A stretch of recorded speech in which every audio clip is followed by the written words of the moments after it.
ala Rasulillah wa ala alihi wa sahbihi wa mawala. Asyhadu an la ilaha illallah wahdahu la syarika lah wa asyhadu anna Muhammadan abduhu wa rasuluhu la nabiyya ba'dah. Alhamdulillah, segala puja dan puji syukur selalu senantiasa kita peruntukkan kepada Allah Subhanahu wa taala, yang mana Allah masih memberikan limpah nikmatnya begitu banyak kepada kita. Jamaah, para ikhwas sekalian, dan juga kepada sahabat muslim baik Hira Indonesia chapter Singkawang yang mungkin sedang menyaksikan kajian kami. Pada kesempatan kali ini kita akan melanjutkan kajian kita daripada kitab Taman Orang-Orang Saleh, dari kitab Riyadhus Shalihin, buah karya Al-Imam An-Nawawi rahimahullah. Kita masih bab tentang air mata taubat, ini bab taubah. Kita sampai kepada hadis yang ke-23 tentang seorang wanita yang berzina datang kepada Nabi sallallahu alaihi wasallam. Kemudian jemaah rahiman rahimakumullah, kita akan melanjutkan hadis tersebut. Qala musannif rahimahullah, maka Nabi sallallahu alaihi wasallam bersabda, ahsin ilaiha fa idza wada'at fa'tini. Maka kata Nabi, berbuat baiklah kepada wanita ini. Nah, ini adalah nasihat daripada Rasulullah, hendak berbuat baik kepada wanita ini. Dan kemarin pada pertemuan sebelumnya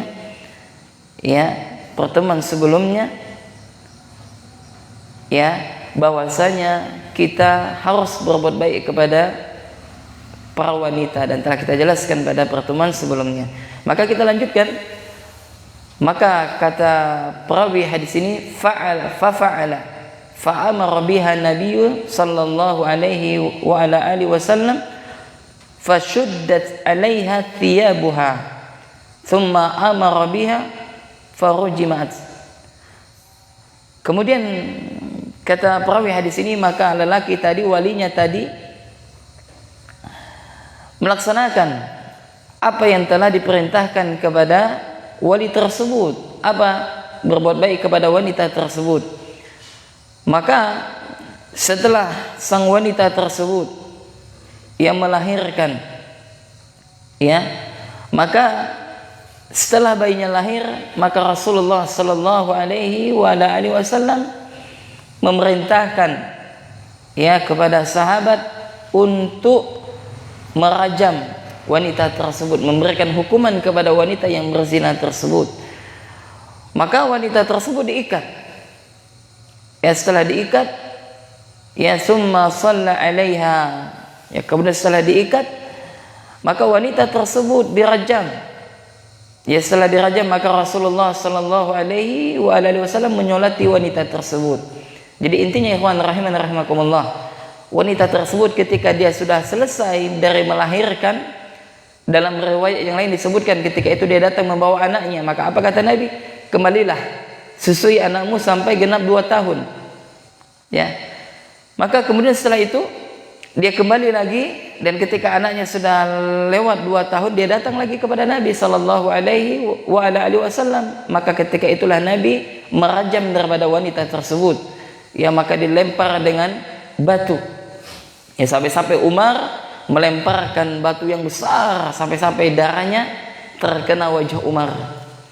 Lalu setelah itu, summa shalla 'alaiha, kemudian setelah itu Rasulullah sallallahu alaihi wasallam menyolati wanita tersebut. Nah, ketika Nabi menyolati wanita tersebut, faqala lahu Umaru, maka berkata Umar, tusalla 'alaiha ya Rasulullah wa qad zanat. Apakah engkau menyolati dia wahai Rasulullah, sesungguhnya dia adalah wanita pezina? Kata siapa ini? Kata Umar. Maksudnya apa? Para ikhwas sekalian rahiman rahimakumullah, maksudnya adalah Umar protes. Kenapa wahai Rasulullah Anda solati wanita ini? Kenapa engkau solati wahai Rasulullah? Bukankah dia wanita yang berzina? Nah, seperti itu maksudnya. Maka Umar berkata, faqala lahu Umaru tusalla 'alaiha ya Rasulullah wa qad zanat. apakah engkau menyolati wanita ini ya Rasulullah, sedangkan dia adalah wanita yang berzina? Qala, maka Nabi sallallahu alaihi wa ala alihi wasallam bersabda, laqad tabat taubatan, sungguh dia telah bertaubat. Maka ketika Umar bertanya kepada Rasulullah, ya Rasulullah, kenapa engkau salati wanita yang berzina ini? Maka Nabi menjawab bahwasanya wanita tersebut tabat taubatan, sungguh dia telah bertobat kepada Allah. Laqad tabat taubatan, sungguh dia telah bertobat kepada Allah Subhanahu wa taala. Kemudian kata Nabi, lau qusimat baina sab'ina min ahli al-Madinah, ya subhanallah ikhwan dan juga jemaah rahimani rahimakumullah. Apa kata Nabi? Kalaulah seandainya taubatnya tersebut dibagikan, ya dibagikan sebanyak berapa? 70 daripada penduduk Madinah, maka niscaya cukup bagi mereka. Maksudnya apa? Maksudnya adalah bahwasanya wanita ini dia sungguh benar-benar telah bertobat kepada Allah. Nah, kalau seandainya taubatnya itu dibagikan kepada penduduk Madinah sebanyak 70 orang, maka itu cukup bagi mereka. Subhanallah. Ini menunjukkan apa? Bahwasanya sang wanita tersebut dia betul-betul bertobat kepada Allah Azza wa Jalla. Dia betul-betul bertobat kepada Allah. Sampai-sampai Nabi mengatakan, andaikan kalau seandainya taubat wanita ini dibagikan ya kepada apa? Kepada penduduk Madinah, ya sebanyak 70 orang daripada penduduk Madinah, maka pasti cukup ya bahwasanya 70 orang daripada penduduk Madinah tersebut cukup ya kalau seandainya taubat wanita ini dibagikan kepada mereka. Nah, ini menunjukkan apa? Bahwasanya wanita tersebut dia benar-benar bertobat kepada Allah Subhanahu wa taala.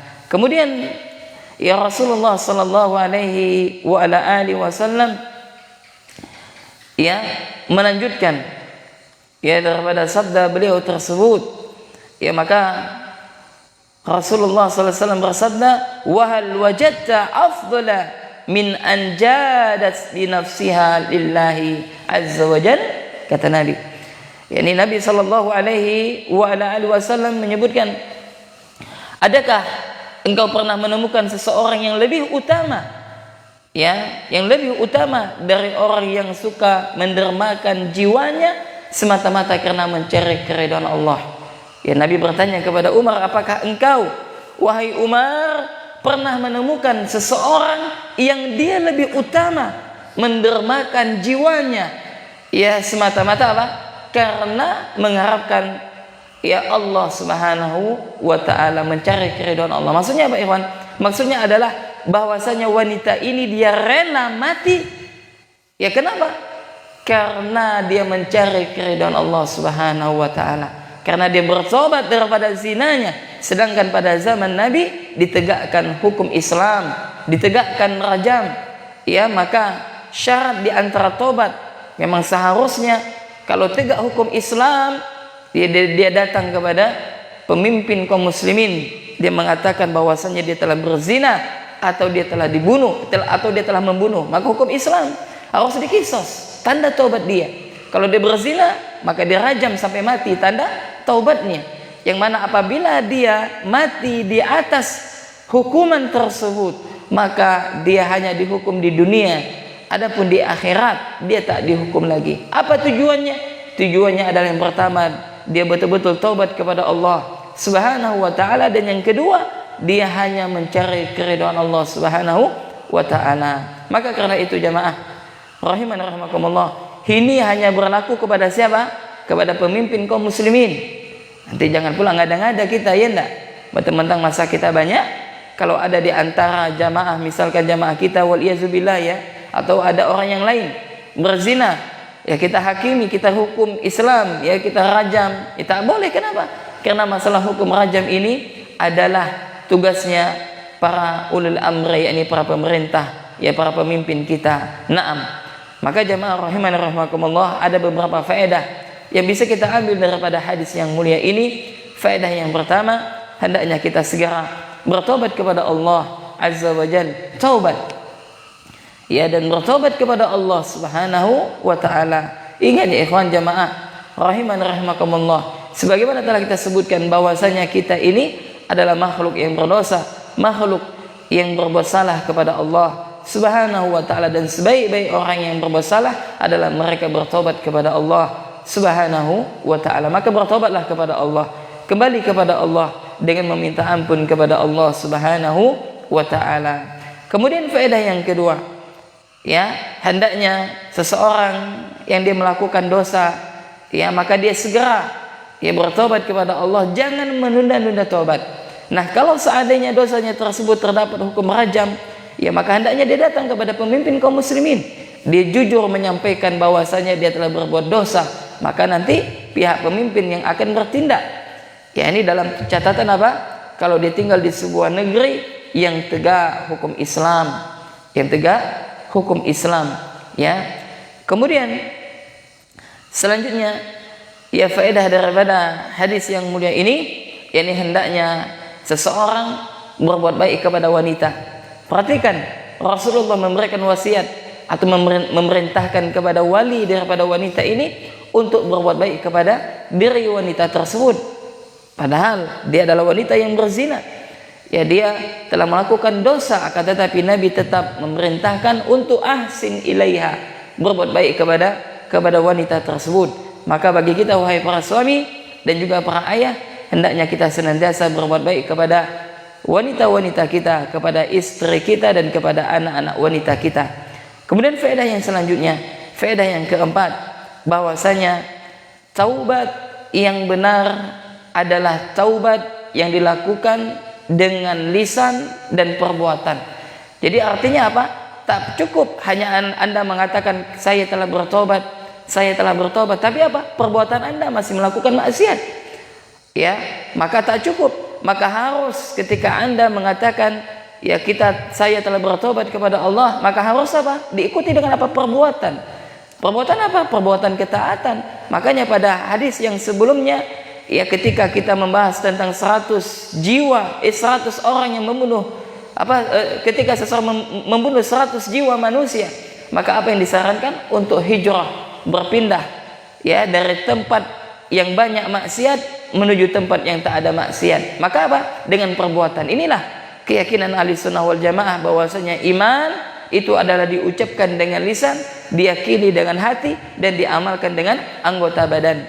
Maka seseorang bisa dikatakan dusta kalau dia mengatakan saya telah bertobat, saya telah bertobat, tapi dia masih melakukan perbuatan dosa, dia masih melakukan perbuatan dosa tersebut. Maka tobat daripada riba adalah meninggalkan secara totalitas riba tersebut. Ya, tobat daripada merokok harus meninggalkan secara totalitas daripada rokok tersebut. Ya, tobat minum khamar adalah meninggalkan secara totalitas daripada khamar tersebut, dan begitu seterusnya. Kemudian faedah yang terakhir jamaah, sebenarnya masih banyak yang bisa kita ambil daripada faedah hadis yang mulia ini, maka kita cukupkan 5 faedah.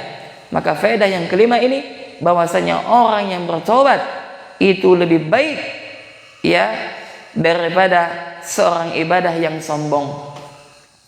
Orang yang bertobat kembali kepada Allah dengan betul-betul taubatnya itu lebih baik daripada apa? Seorang ibadah yang sombong. Apakah ada orang yang ibadah sombong? Ya ada.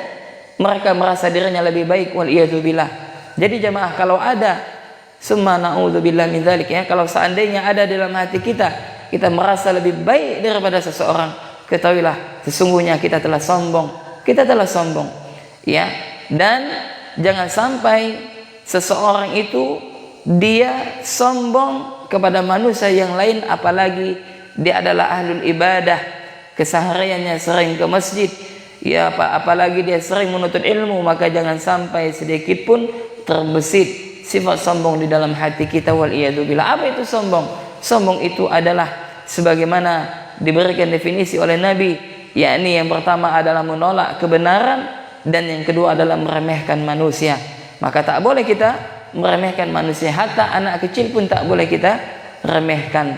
Naam, maka mereka yang bertobat kepada Allah Subhanahu wa taala, yang mereka adalah orang-orang yang mendapatkan karunia dan nikmat dari Allah. Dan mudah-mudahan kita termasuk orang yang senantiasa bertobat kepada Allah. Dan tentunya orang yang bertaubat kedudukannya lebih baik daripada sebelumnya kalau dia betul-betul benar-benar ikhlas di dalam taubatnya tersebut. Nah, demikian yang dapat kami sampaikan jemaah. Yang benar tentunya datangnya dari Allah Subhanahu wa taala, yang salah dari saya dan dari syaitan. Dan insyaallah pada pertemuan selanjutnya kita akan bacakan hadis ke-23, ke-24 dan 25. Setelah itu selesailah bab tentang taubat. Nanti kita masuk kepada bab tentang sabar. Nah, ini penting juga ya, tentang kesabaran dalam menjalani ya beribadah kepada Allah dan sabar dalam menjalani kehidupan dunia yang fana ini, yang penuh dengan perjuangan kalau kita hendak mendapatkan sesuatu. Kita cukupkan. Subhanakallahumma wa bihamdik asyhadu an la ilaha illa anta astaghfiruka wa atubu ilaik. Assalamualaikum warahmatullahi wabarakatuh.